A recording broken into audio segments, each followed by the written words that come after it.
પાર્સલમાંથી MD drugs મળ્યું હોવાની ધમકી આપી સીબીઆઈના લોગોવાળી બોગસ નોટિસ મોકલી લાખો પડાવનારને સાયબર ક્રાઇમે ઝડપી પાડ્યો છે. સુરતના ઈસમના પાર્સલમાંથી એમડી ડ્રગ્સ તથા અન્ય વસ્તુઓ મળી આવતા સીઝ કરાઈ હોય અને સીબીઆઈના લોગોવાળી બોગસ નોટિસ મોકલી ખોટા કેસમાં ફસાવી દેવાની ધમકી આપી 9 લાખ ઓનલાઈન ટ્રાન્સફર કરાવી લેવાના ગુનામાં સાયબર ક્રાઇમ ટીમે વડોદરા ખાતેથી ઝહીર હુસેન સૈયદને ઝડપી પાડ્યો છે અને તેની વિરુદ્ધ કાયદેસરની કાર્યવાહી હાથ ધરી છે. संयुक्त police commissioner Shri crime branch Surat शहर तथा नायब police commissioner Shri crime branch Surat शहરની સૂચનાથી શહેરમાં વધતા જતા ડિજિટલ અરેસ્ટના બનાવો જે સાયબર ક્રાઇમનું એક નવું ફ્રોડ છે તે અંગે જરૂરી કાર્યવાહી કરવા તથા ભોગ બનનારને ન્યાય અપાવવા માટે જરૂરી કાર્યવાહી કરવા માટે સૂચના આપવામાં આવેલ હતી. તે અંતર્ગત સાયબર ક્રાઇમ પોલીસ સ્ટેશનની અંદર તારીખ 10 મેના રોજ એક ડિજિટલ અરેસ્ટ લગત એફઆઈઆર રજીસ્ટર કરવામાં આવી હતી, જેની અંદર કુલ 9 લાખ રૂપિયાનું સાયબર ક્રાઇમ ફ્રોડ થયેલ હતું. સદર ગુનાની અંદર ફરિયાદી અને તારીખ 8 એપ્રિલના રોજ સાંજે કોલ આવેલ હતો એક નંબર પરથી, જેમાં ફરિયાદીને એવું જણાવવામાં આવેલ હતું કે તમારા નંબરથી ને તમે જે એક પાર્સલ થાઈલેન્ડ મોકલ્યું છે એ પાર્સલની અંદર 4 કિલો કપડાં,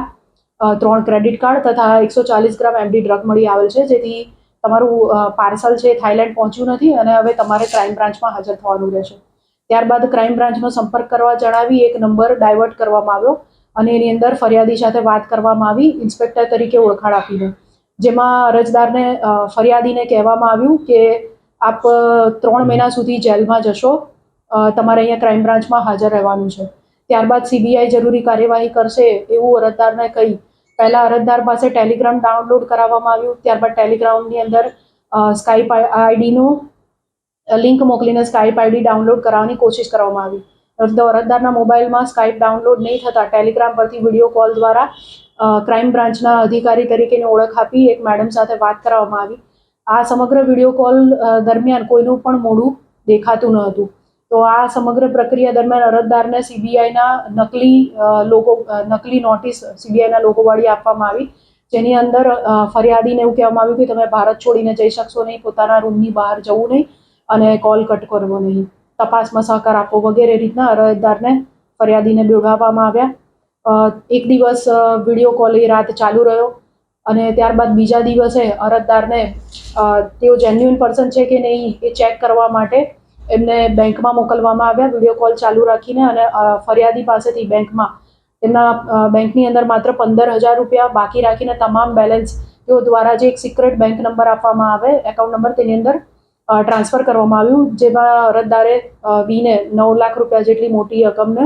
ટ્રાન્સફર કર્યું હતું. ત્યારબાદ અરજદારને ફરિયાદીને કહેવામાં આવ્યું કે તમે ઘેર જાઓ અને કોઈની સાથે સંપર્ક હાલ રાખશો નહીં અને દર 2 કલાકે આર યુ સેફ મેસેજ આવે તો તેનો રિપ્લાય કરવો. તારીખ 9ના રોજ પૈસા ટ્રાન્સફર કર્યા પછી પણ અરજદારને આ રીતે વિડીયો કોલ ચાલુ રખવામાં આવ્યો હતો અને ત્યારબાદ તારીખ 10ના રોજ આખી ચેટ ડિલીટ થતા અને બીજી કાર્યવાહી કરવાનું અરજદારને ધ્યાનમાં આવ્યું કે પોતાની સાથે સાયબર ક્રાઇમ ફ્રોડ થયો છે અને એ રીતે તેઓ અહીંયા સાયબર ક્રાઇમ પોલીસ સ્ટેશનનો સંપર્ક સાધતા એફઆઈઆર નોંધવામાં આવી છે.